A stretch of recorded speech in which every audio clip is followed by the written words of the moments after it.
Member institutions, welcome back. We have an exciting year for homeownership for our Equity Builder program, which is our eldest standing program. And then this will be our third year running the Housing Our Workforce program. These programs are fantastic because these are just additional tools to allow your organization to reach out to more homebuyers and offer them successful homeownership. As I mentioned, we will be recording this presentation and we're gonna have a packed agenda today. We're gonna talk about how these programs operate, and we're gonna talk about the differences, and we're just gonna give you more assistance to be able to administer the programs and properly train your staff. So a little bit about both our programs for those who are new and those who are returning. The way that they operate, the Equity Builder program is our eldest standing program. It started in 2003. It is a regulated program by the FHFA, so it is slightly different than HOW. And in that sense, that EBP is offered for income eligible home buyers, and they can be used for down payment, closing cost assistance, and rehab assistance. We have dispersed a little over $45.9 million, and we have assisted a little over 4,000 home buyers, which is great, and counting every day. For HOW, this is a voluntary program that started with a 3-year commitment, and it started in 2019. And since we started this program, we have administered a little over 4.3 million, and we've assisted around 292 home buyers. HOW is for income eligible home buyers for down payment assistance only.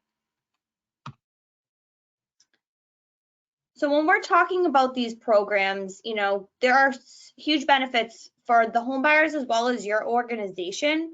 And, you know, when you're talking to home buyers, this is a great opportunity for them to bridge the gap between mortgage and purchase price.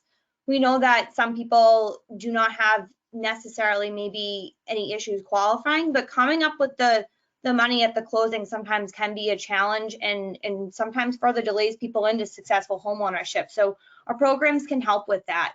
It's also great because this also has potential to lower any debt to income ratios, you know, also puts them in a better position with loan to value. You know, maybe these home buyers are on the cusp of MI, and maybe that gets them out of it. Things of that nature that can only just help them further sustain this. As I mentioned, both programs are for down payment. Equity Builder is for closing cost assistance. And, you know, other things to think about is that maybe these home buyers do have some savings and maybe they don't want to put it all down, and, you know, they are able to reserve that for other things that come with being a homeowner in the future, whether it's repairs and things of that nature. So huge benefits. And this also benefits your organization because this allows you opportunity to expand your business opportunities. You know, it's just another, as I always say, another tool in the toolbox for your organization to promote what you do as an organization. And, you know, these home buyers could lack those funds. So the other thing is, we're not asking you to invent mortgage products.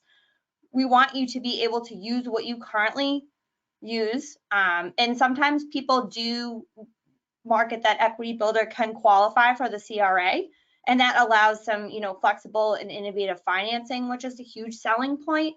And the other thing is you can layer our grant program with as many grants or down payment assistance. That's what's really important too, is that if your state has, you know, any state housing finance agency down payment assistance programs, any city and towns, things like that, layer us. We're not lien sensitive. We'll sit in any position. Sometimes we sit in third or fourth.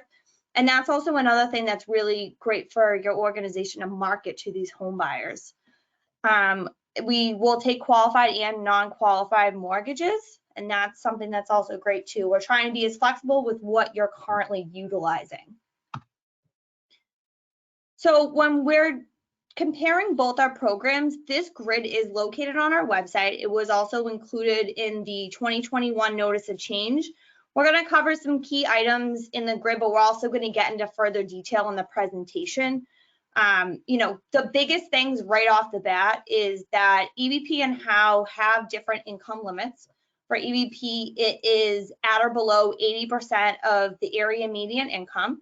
And for our HOW program, it's slightly over that 80% and up to 120%. This year, the grant amount for EBP is $15,000, and for HOW, it is $10,000 with a one-to-one match, and we'll talk about that later in the presentation. When it comes to your organization, you have gone through the application process. The award notifications are going out by end of business day tomorrow.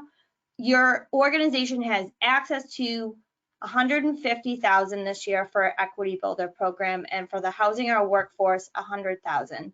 So something to note that these funds are never guaranteed. They're on a first come, first served basis, but that is the maximum threshold that your organization can reserve up to in total for the year. For EBP, like I said, the biggest difference is that HOW specifically is for down payment only. For EBP, it can be for down payment, closing cost assistance, which does include the education and counseling fees, and any rehab assistance.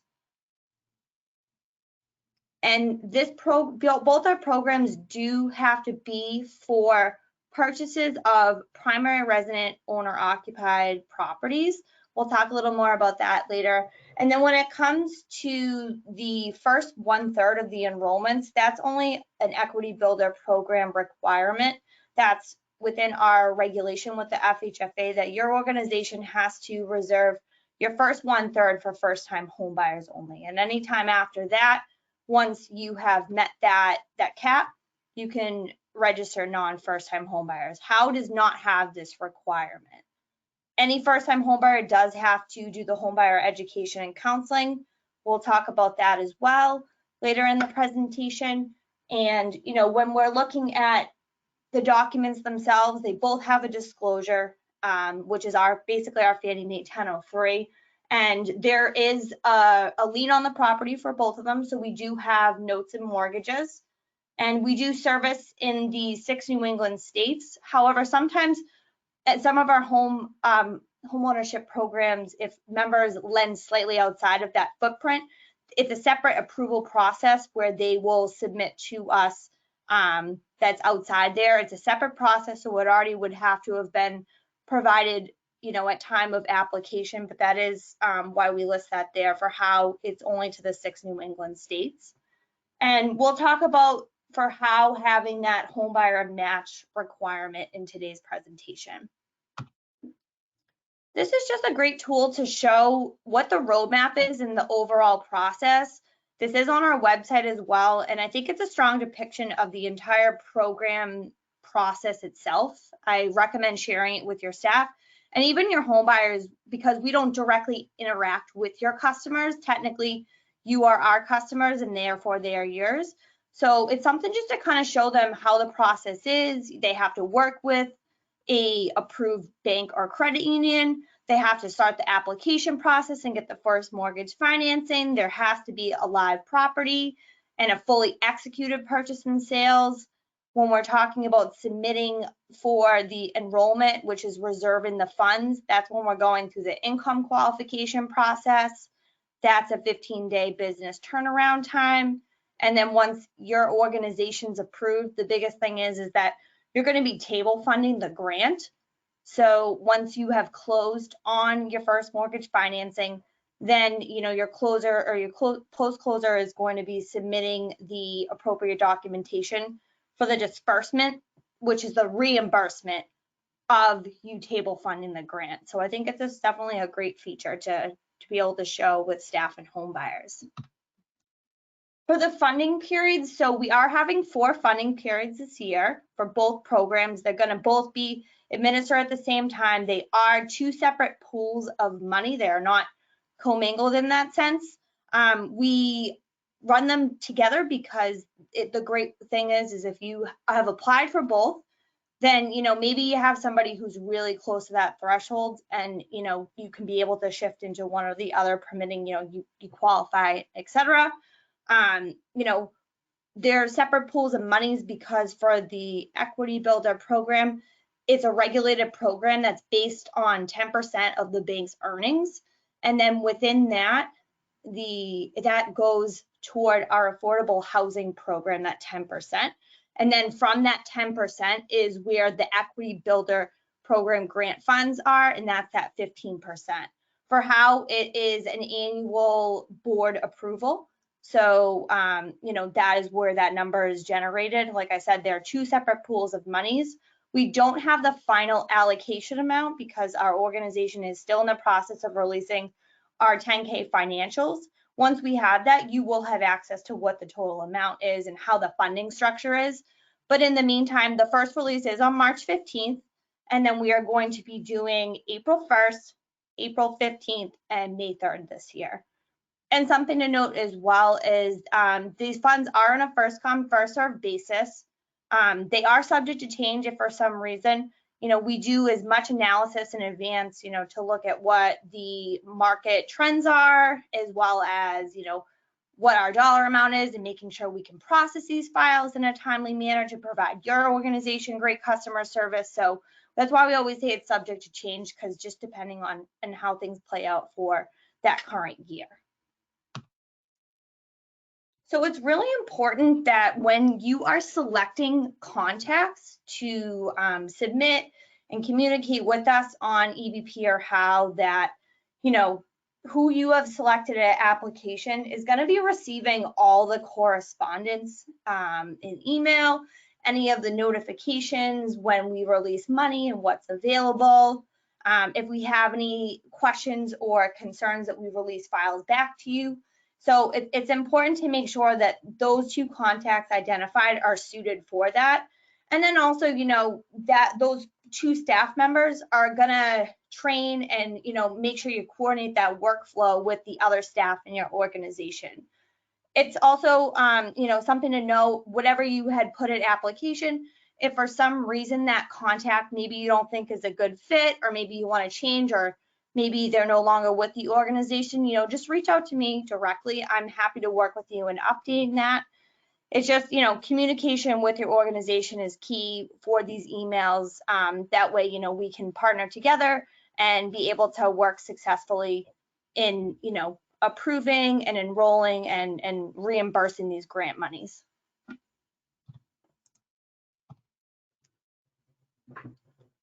So when you're submitting the applications, in general, that has already been completed for your member organization to participate. And that is what has currently already taken place. Like I mentioned, the award notices are going to be going out tomorrow by end of business day on March 5th. Your organization is going to complete these trainings, whether they are live or if you offer the pre-recorded once it is made available on our website. We just want to make sure that at least one staff member has completed the appropriate training, and you're certifying when you are applying for these programs that you're doing this, and it is on an honor system.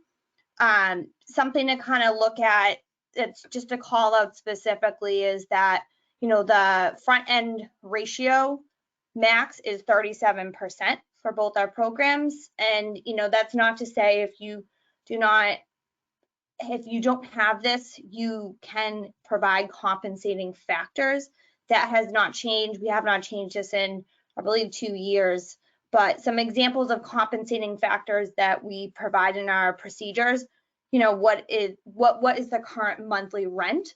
If they have any additional back-end debt, if any at all, and do they have at least 2 to 6 months reserves? It's just important for us to make sure they can sustain home ownership. We know that Fannie and Freddie will go up to 50 plus for debt to income ratios, and that's great for that. But for us, we are specifically for low to moderate and slightly higher for how income thresholds. So we're trying to make sure that we're vetting that these home buyers can sustain these mortgage payments. And when you're applying for these individual home buyers, it's really important for you to kind of treat this as a second underwriting process. Looking at your pipeline regularly, coinciding with your first mortgage, when you have to request any increases or decreases in the grant amounts. You can do all this through the online system. Everything's done through our online portal. making sure that the homebuyer has that first-time homebuyer education counseling, if applicable. And then for EBP, we have a specific requirement that you provide a member concession, which is something that you put on your application. You're not married to it, but if you deviate, that's fine. It's just something that's special to that Equity Builder Program grant recipient that's different from your first-time home buyers. So when we're looking at just some household reminders, as I mentioned, these programs are for purchases for owner-occupied primary residences. That includes 1 to 4 families, condos, multifamilies, manufactured homes, and with manufactured homes, we just need evidence that it's permanently affixed or wheels up, axles down, and the homeowner must always take title. If you have manufactured homes and you think you have a different unique scenario, just reach out to us. We're happy to work with you and give you guidance in advance to see if there's something that might be complicated, that you were unaware of. It's important that you are looking at that total household head count and all the people that are in there. And it's not just who's in your first mortgage financing. We'll talk a little more about that as well when we get down to the income part. The requirement to execute our disclosure, it's for both programs, and the reason is if you think you qualify this home buyer for one or the other, you have the flexibility and you don't have to go back and re-execute. The requirement, this is a threshold that's a regulatory requirement for EBP, and we mirrored this for how your home buyer cannot receive more than $250 cash back at closing. And for EBP specifically, the minimum contribution for down payment is $500 just to show that they have some skin in the game. But for how, because it is a match program, they're going to want to put more than $500 down because it's a one-to-one match-based program. And that's how the grant amount is generated. We'll talk more specifically about how throughout this. And then, as I mentioned, we have notes and mortgages. They are separate for each programs because each program, although they're procedurally the same, they are slightly different. So just making sure that you're using the appropriate templates. As I mentioned, that for first-time home buyers, they have to complete the education counseling. So when your organization is identifying these potential home buyers, as I mentioned, the household occupants who reside in the property in that foreseeable future is really important to have that conversation. It's very different than who is on your first mortgage. We're all in for income. We're all in for who lives in the house. Some examples that you have to include that you might not even necessarily consider is if there's any college students, maybe there is some custody where, former spouses, they have joint custody, those children or even those adult household members have to be included in the household because they're going to be residing in the property in the foreseeable future. So it's just important when you're working with your home buyers to get all that on paper, which is important for them to review our EBP how disclosure because it does explain all that information. Your organization is going to work with validating the total household income. And as I mentioned, this is with income thresholds for both programs. We are using the HUD income limits, and we do have the link here. Like I said, for EBP is less than or equal to 80% of the area median income, and how is slightly over that 80% and either less or equal to 120%. So for this year, the way we time our program, the 2021 HUD income limits are not available at this time. Typically, they come out later after we release our first pool of funds. So we will be operating with the 2020 HUD limits until the 2021s are released. But we will determine when we're going to change over after the release. We'll give you ample time. We're going to provide notification in advance through email, and also we put notifications when your organization logs into the community lending site. So, we try to just at least give you that heads up and that transparency just because the timing of everything. And sometimes HUD is a little delayed, especially last year. They were a lot more delayed than usual because of the pandemic. This year, it could be a wild card. There could be some trickle down this year as well. And, you know, just remembering that you have to review all the income sources, compare it to the household members, and just make sure that everything ticks and ties. These programs are income eligible based, so these are reserved specifically for those individual home buyers. You can't swap out home buyers. You can swap out property addresses if for some reason that property does fall through for the home buyer, but you can't switch different home buyers in that situation. So this year, I'm proud to say that we have translated our disclosure from English to Spanish, thanks to 2 of our employees at the bank, one of them being one of our analysts, Yvette Murillo. We are also allowing e-signatures this year in our 2021 version and moving forward to be able to assist in, you know, making this process better, especially if folks are still working from home. I know sometimes what signatures have become a challenge. If you have that e-signature software in your LOS system and you can map our disclosure, we highly recommend it. And we did make some enhancements just to try to work better and try to make everything a little more streamlined, you know, when you're submitting things through the portal. So you do have to use the 2021 version. We won't accept priors just because we do update this annually. It does get, you know, audited from the FHFA. So any enhancements that we make, especially with a new regulation, we make sure that everything ticks and ties in that. We're not requiring the first 4 pages to be initialed this year. So this is something that's new. We are recommending when you're going over this with your home buyer, it's important to tell them that the first 4 pages are informational. It's for them.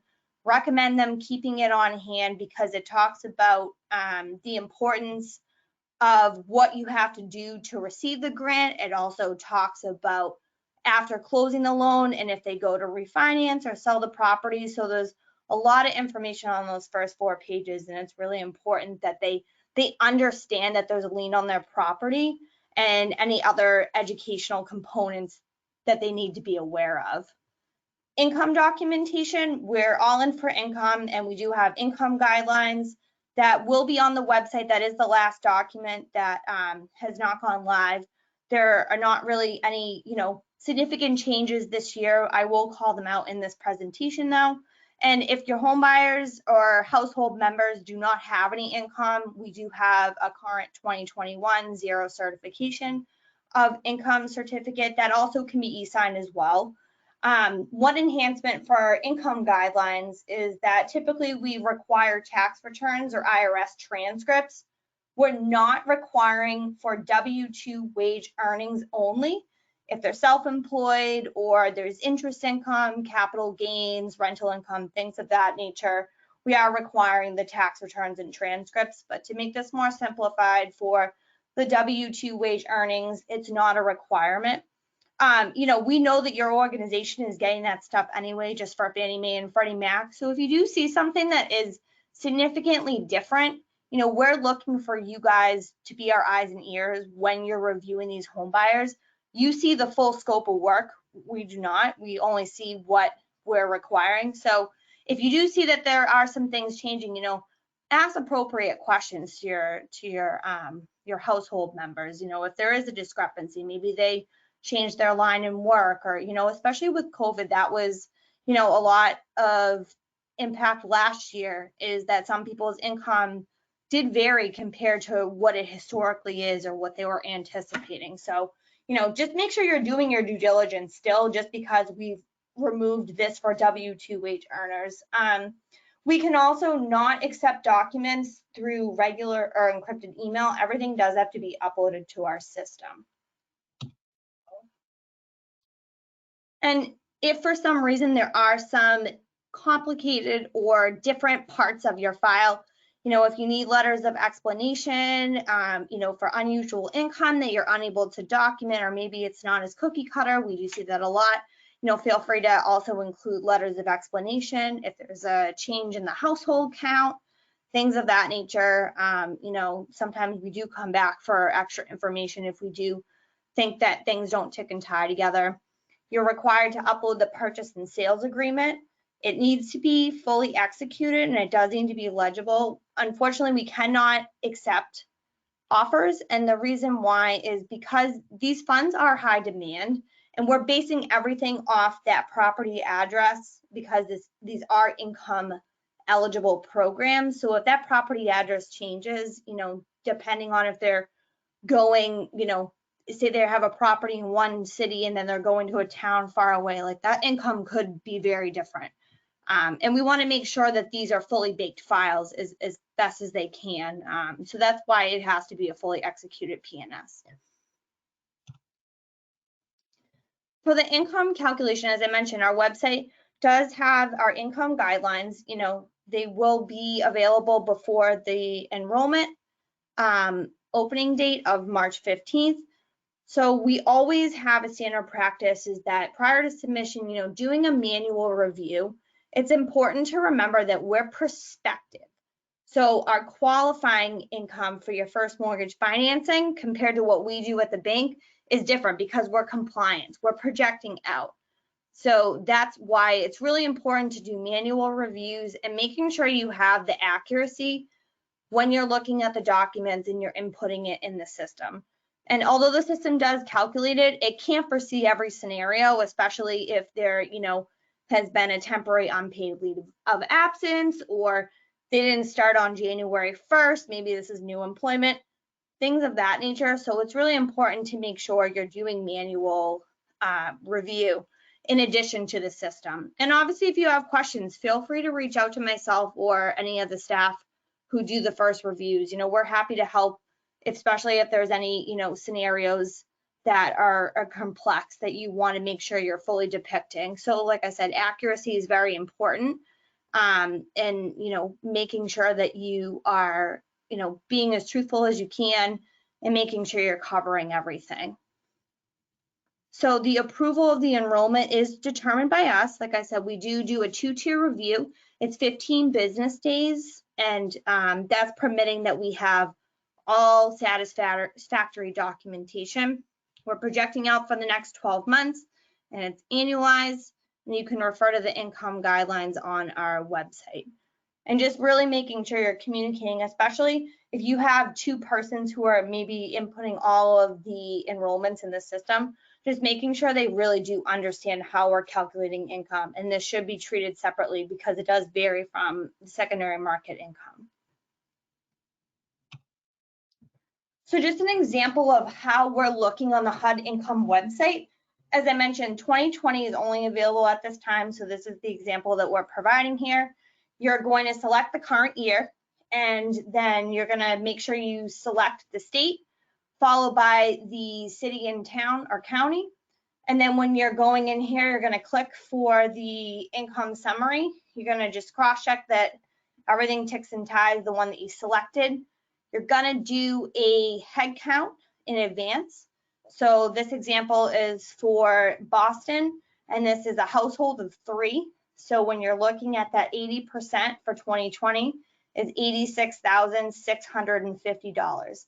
We do not use the median family income. It is identified by the persons in the family. So that's important when you're looking at here. Some state housing finance agencies might differ from what we do, but just so everybody knows. I do have a question. Just want to see what it is. This is something that I will reach out offline on this specific scenario here. So when we go to the how, you're going to want to look at that 80% and make sure that the income is slightly over that 80% to be able to qualify for the how program. And when we get to the 120, because the HUD income limits on this part of the website go up to 80, the way you're going to do it, you're going to go through the same selection process, go through the state, going to go through the county, identify who's residing in the property. So this example is 3 persons. You're going to go with the 50%. You're going to times that by 2 to get the 100%, and then you're going to times it by 1.2 to project out to the 120.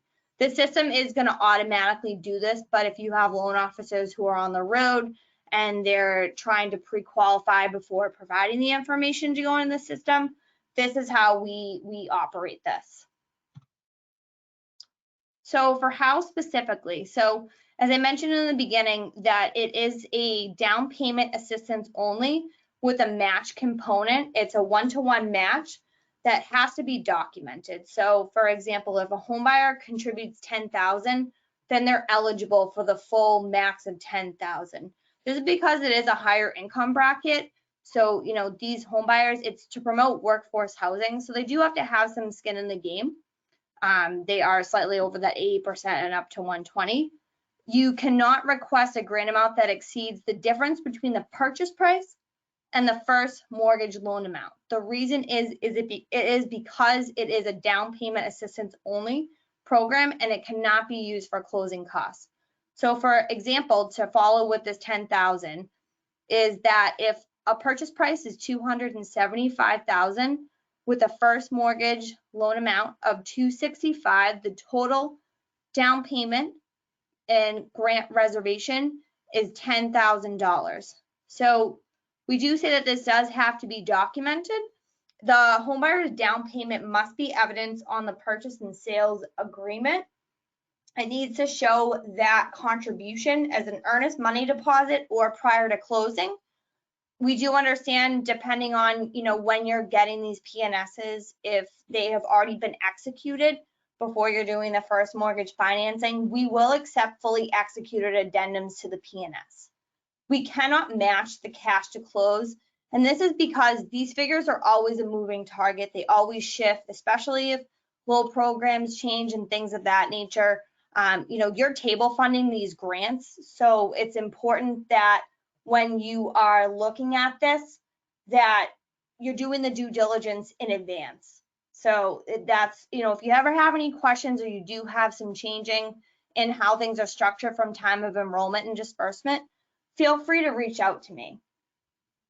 And the contribution from that home buyer's own funds, it cannot be a gift or a gift of equity.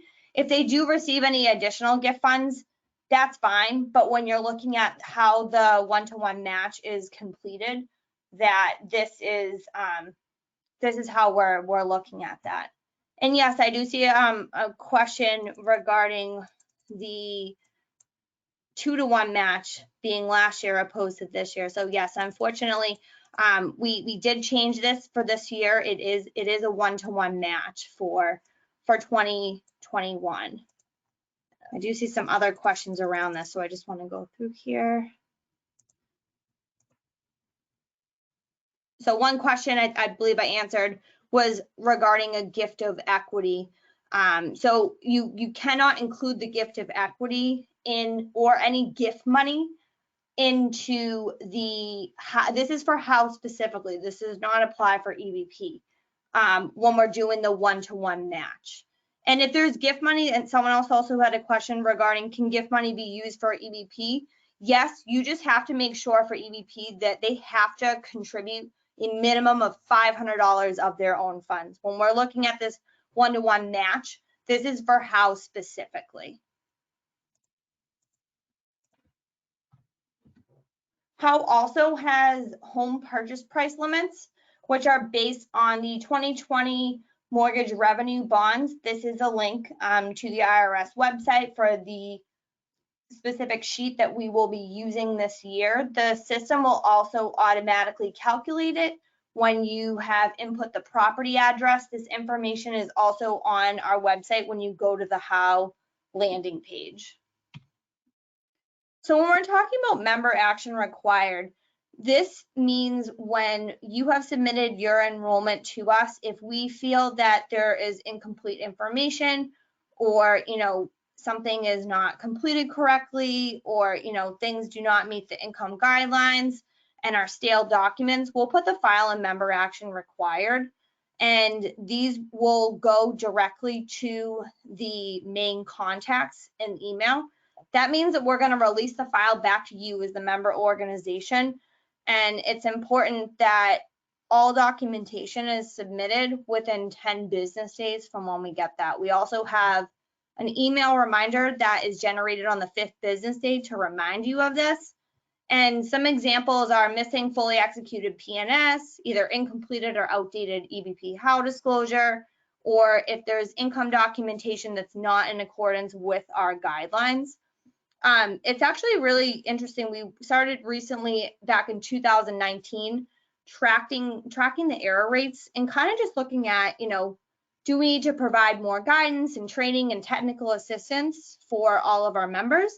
And actually, when we looked at last year's, we did actually see a significant increase in 2020 compared to 2021, which was great. So, I think in 2019, I think we had an 80% or higher error rate.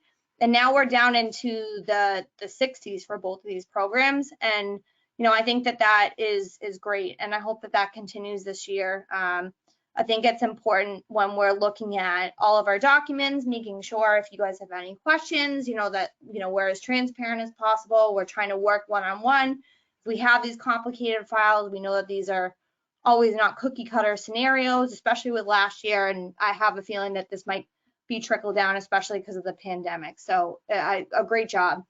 And, we do have the sole discretion to deny enrollment if you do not resubmit within that 10 business days. If for some reason it can't be resolved or you need more time, just reach out to us. We'll work with you on this. We get that sometimes timing is not ideal with certain situations, just making sure you're, letting us know. And of course, before we were ever to deny something, we would give you a courtesy call and an email notification. And if we were to deny due to that, we do release the funds back into the general pool. So for first-time homebuyers, as I mentioned, we do require education and counseling.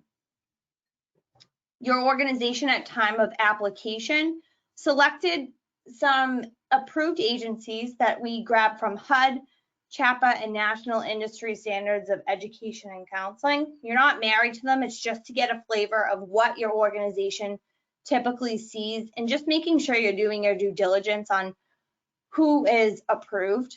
And making sure you're not deviating from that list. If you were to use an agency that is not on our approved list, you were supposed to provide that curriculum in advance. If you feel you're still interested in this and you don't know if somebody submitted, feel free to reach out to me. But the education counseling should always follow the acceptable industry standards that focus on purchase and ownership and including the maintenance of the home. All right, so when we're getting into the online education, it's important that the education typically is offered online. What the real focus on to make sure we're being transparent is the counseling component. So a lot of our approved agencies through CHAPA, HUD, and National Industry Standards of Homeownership Education Counseling, they will work with a parent company and provide the online education, because we do understand that some people don't have 8 hours out of their day to sit in a workshop. The only acceptable sources that we have been offering the last 2 years or so are Framework or eHome America.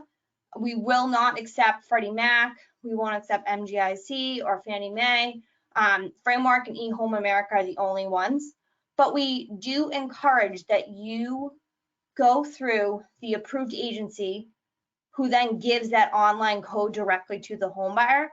It's important because then they're required to do the counseling component, whether they do it post-closing. I know because of COVID, they're not really doing in person. Some restrictions are being relaxed, but they are even doing it on the phone. I knew with COVID that happened a lot initially. But that's important because if they just go to Framework or eHome America, they can opt out of that. And we do understand sometimes these home buyers might have already taken the course. You have to certify and ensure that they're going to get that counseling component. So we put that back on your institution. So that's why we give that guidance on there. And this is an example of what a certificate looks like, that it's done through Framework, but they paired with an approved agency, which this one, for example, is MAHA. We do have a couple of questions regarding homeowner education. One question in general, does the loan have to be cleared to close to apply? Especially if there's new construction that won't be completed later in the year. So the answer is no. It does not have to be cleared to close. You have to have that first mortgage financing initiated with your organization, and just making sure that you follow what we require to submit at time of enrollment, because it's income-based eligibility. And is there a difference between the application form for EBP and how? So with that, we call the application what we're currently going through right now, where your organization applies to offer the program. Once that award notice goes out, we call those enrollments. So the enrollments that you are reserving for individual home buyers for either EBP or HOW are required to complete our disclosure, and that disclosure is for both. Just because you might not know if you're doing pre-qual or pre-approval programs, if you're having them fill out these forms in advance, you might not necessarily know which program they qualify for. One question actually about income is, do you have COVID overlays? That's a great question. So when it comes to the COVID situation, if you feel that whatever income you're providing is not fully depicted, whether you think that it's not projecting out accurately, and there are some circumstances that a paycheck will not be able to factor in, that's where that Fannie Mae VOE would come in. We accept one or the other, but especially with COVID, it's tough because it can't be a one size fits all, because every industry was impacted differently. I'll give an example. The restaurant industry, that had, unfortunately, the highest hit when it came to income. Some people have been working remotely this entire time, and you might have all their pay stubs that accurately project that out. So I would just say, if you do have those complicated situations, reach out to us. We're happy to talk to you, and we can have conversations of, well, how did you qualify them? If you think the system is not projecting accurately, what numbers are you using and why? And if there's something on those documents that we can't figure out, maybe we do need a little more documentation. So I feel like that might be on a case-by-case basis with that.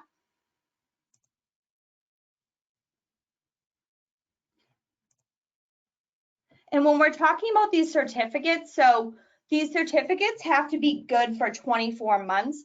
We say 24 months from either at time of enrollment or when you close, just because depending on if they've taken it in advance and depending on when the closing is, just making sure that that 24-month rule is into play.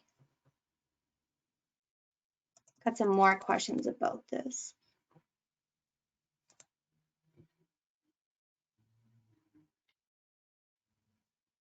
So this certificate, just to clarify, is an acceptable way to see the online education part of it. It's by framework, and you see in the bottom right, and then it's paired with an approved agency. This example is MAHA, and that is because the approved agency is working with the home buyer to take it through framework or eHome America, and they're providing the counseling component.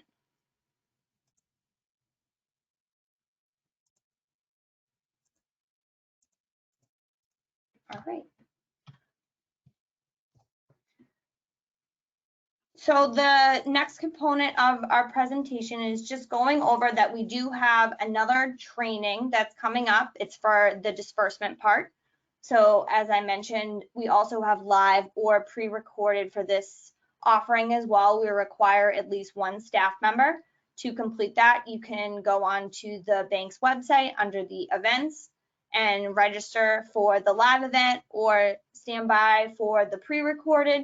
We're going to be covering the 5-year retention period, and we typically feel this is suited for either underwriters, closers, or post-closers. We're going to go over how your organization has to monitor the grant for 5 years, especially for refinances, foreclosure, or any sales. Because something to note with these programs, and when you apply to participate, which your organization already has, you need to monitor that. So it's really important. If you're selling the loan on the secondary market, that's great, but you're so committed to be able to hold the grant. You can't sell off the grant for EBP or house. So that's something I just want to, for any new people to the program, that is communicated. So like I said, those are on our website for March 23rd and April 1st. We do have a couple more questions. Does the class have to be completed prior to the application? So no, it does not. If you're new to the program, I definitely recommend having somebody who is going to be inputting the enrollments complete this course before March 15th. We do have another offering for this if people were unable to make the live on March 9th. So if you feel that you want to have multiple staff members, tell them to go on the website as well under the events tab and also register for that. We have some specific situations. One question is, if a purchasing a multifamily property, is rental income considered? That's a great question. So yes, rental income is considered in the qualification. We do 75% of the rental income, and that is reflected in our income guidelines. You need to either provide a copy of the appraisal or a copy of a current lease. The only way that we do not include rental income is if the property is vacant and you can demonstrate that. If you're going to use it for a compensating factor and you're using it to qualify, though, we're all in. You have to include that in there. And I would recommend looking at that section of the income guidelines and sharing that with your staff members. How are self-employed borrowers handled? Are we to follow temporary guidelines that Fannie and Freddie have provided, P&L bank statements? That's a great question. So for us, what we do with self-employment is that we do need most recent tax returns. So we typically require 3-year history if that is valid. When we are getting into 2020, the complexity of that is it can't be a one size fits all, but we do get very specific on if they are operating at a loss, and how we do that in that calculation, because we don't include losses in there. I would just really recommend looking at that section of the income guidelines on the website. And if you have something specific with self-employed borrowers that you want to share, that maybe something is not reflective of their returns, provide an explanation. That's what's always helpful. When we're talking about profit and loss, we only require the P&L after July 1st. So something to note for that. And if somebody has filed an extension, just provide us the copy of the extension, and then just, provide previous tax returns for that. Some more questions.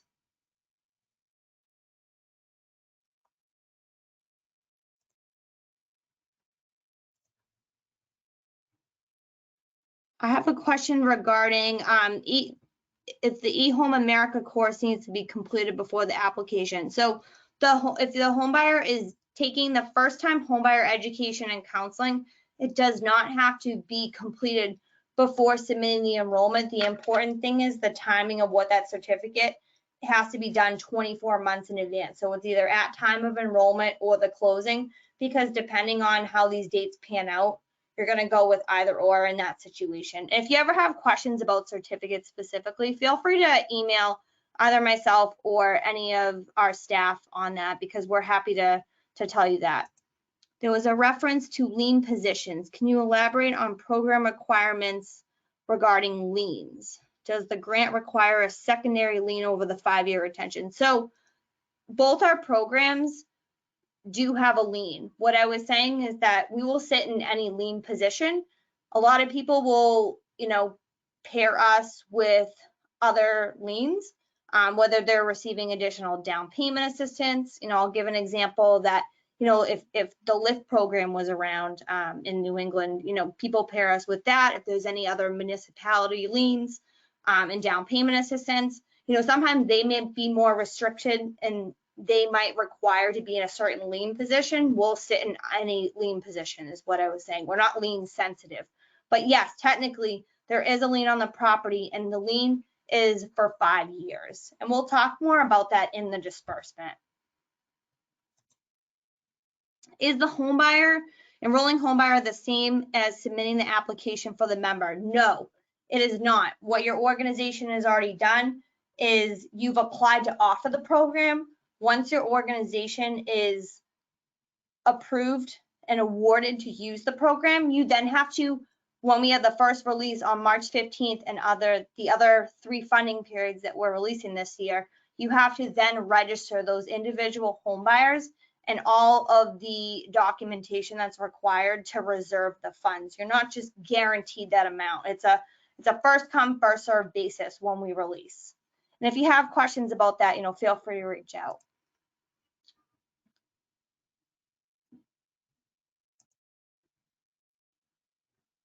Can a person who currently has a HLB loan rent out his home to be eligible to purchase another home through the program?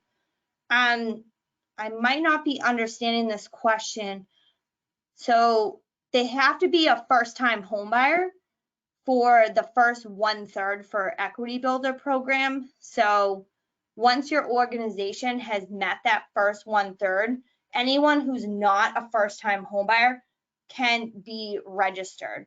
For the how, we don't require it to be for first-time home buyers. However, if they are, upgrading a property, they have to close on that former primary residence either simultaneously or before. Feel free to reach out to me if you have any other questions, but I hope that answers your question. So here's the department's contact information. Like I said, I'm Caitlin Mulhern. I am the Homeownership Set-Aside Programs Manager for both our programs. We have 2 analysts this year. We have Yvette Murillo and we have Kevin Ryan. Some other staff member, Olivia Bork. She's our HCI Operations Manager. She also is, working with myself and the analysts this year on both our programs. Paulette Vash, she's our CDA manager. Sometimes you'll see things from, password resets and GoToWebinar platform notifications. And then Ken Willis, our senior vice president and deputy director. And if you have any other questions that maybe you haven't thought of, just reach out to us. And thank you for attending our program. We're really excited for this year and working with your organizations, and it's going to be a fun year. So thank you very much, everybody. Have a nice rest of your day.